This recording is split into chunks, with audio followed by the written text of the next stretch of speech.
Africa is the richest continent on the planet Earth in terms of resources.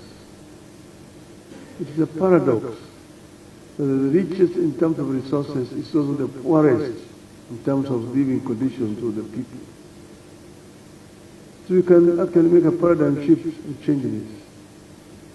You can change this and make Africa also one of the most developed continents. I usually talk of the story of the African lion, and I will conclude with this. The story of the African lion.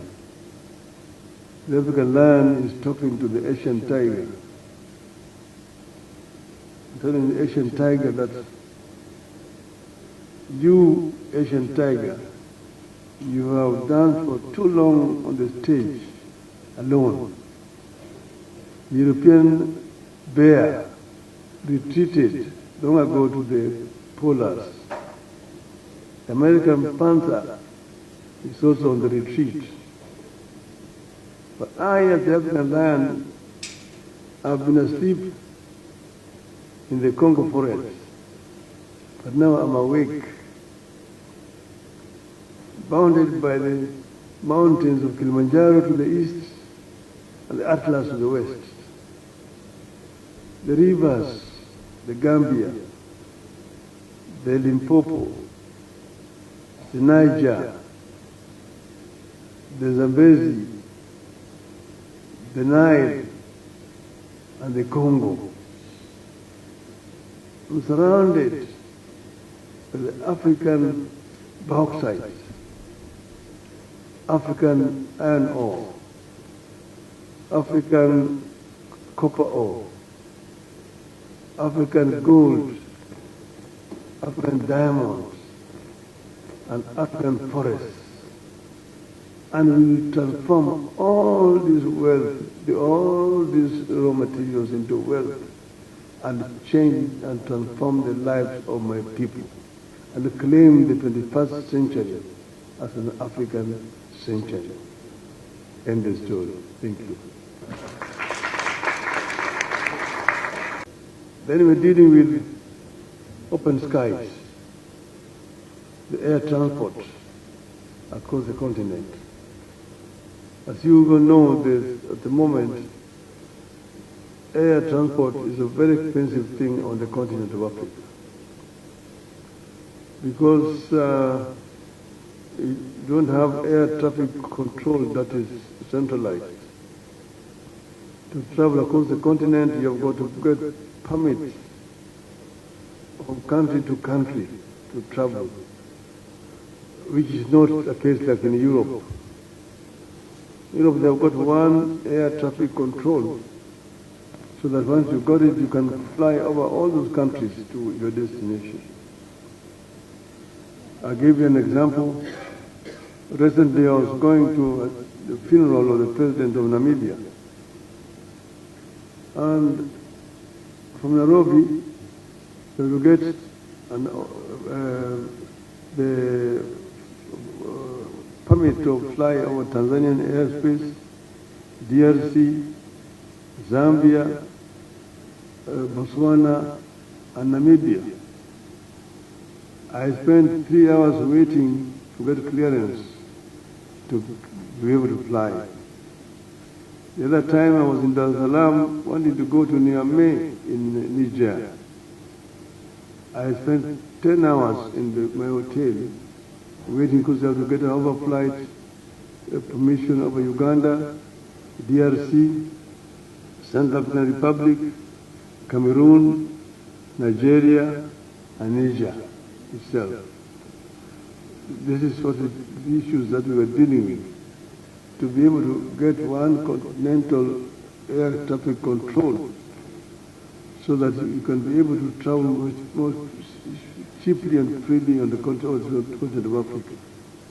Even commercial airlines have to pay this. That's why the air fares in the continent are too expensive. So dealing with this and also dealing with airports, proper airports and runways was an issue that we're dealing with. The other one is the issue of security. Peace. There can be no development without peace. So we need peace. The African Union has got what they call the Peace Fund. That Peace Fund has not been properly developed. Some countries made contributions there, but it is still very little. We need to expand that fund so that Africans can be able to deal with issues of conflict in the continent themselves. Resolutions was passed about silencing the guns by 2020.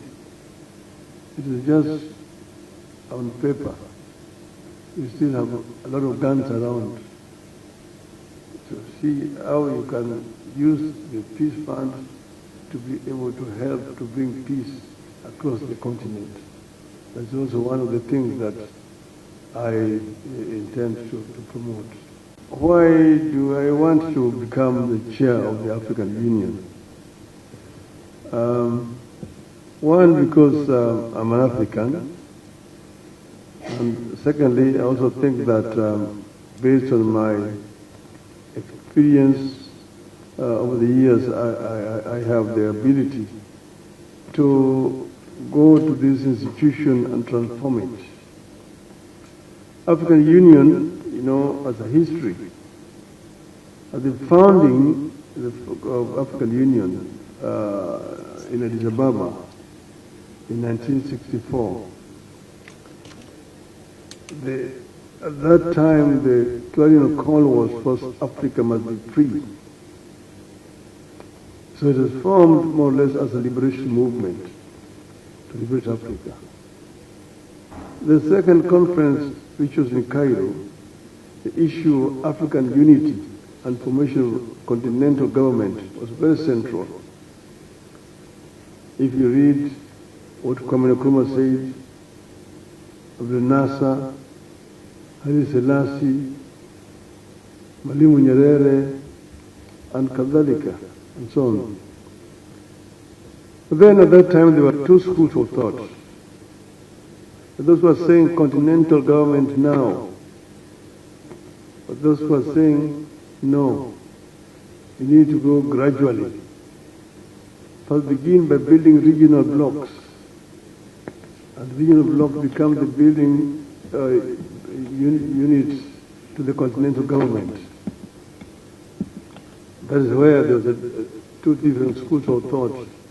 One led by Nkrumah and NASA, the other one was Mwalimu Nyerere, and people like Senghor of Senegal and so on. But that's how the blocks were built. The East African community was formed thereafter. The community thrived for a long time, but there were differences which emerged. As a result of that, community collapsed. I was myself here in Dar es Salaam the day the community collapsed.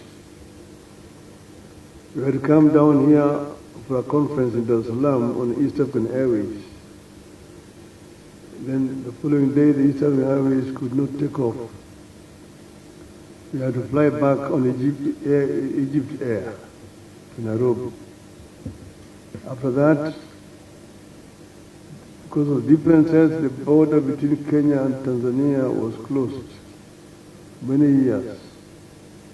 To travel from Nairobi to Dar es Salaam, you had to either go to Addis Ababa and get a flight, or go to Lusaka and connect to Dar es Salaam. People suffered seriously as a result of this. But then that is history, it's a long history. Eventually, councils of goodwill prevailed, and eventually the community was reestablished. And we are here where we are today. But now, regional integration is important as a building block to a continental unity. Very, very important. But the AU, in my view, is an institution that can do much more than it's doing today. And that is why actually I want to go there.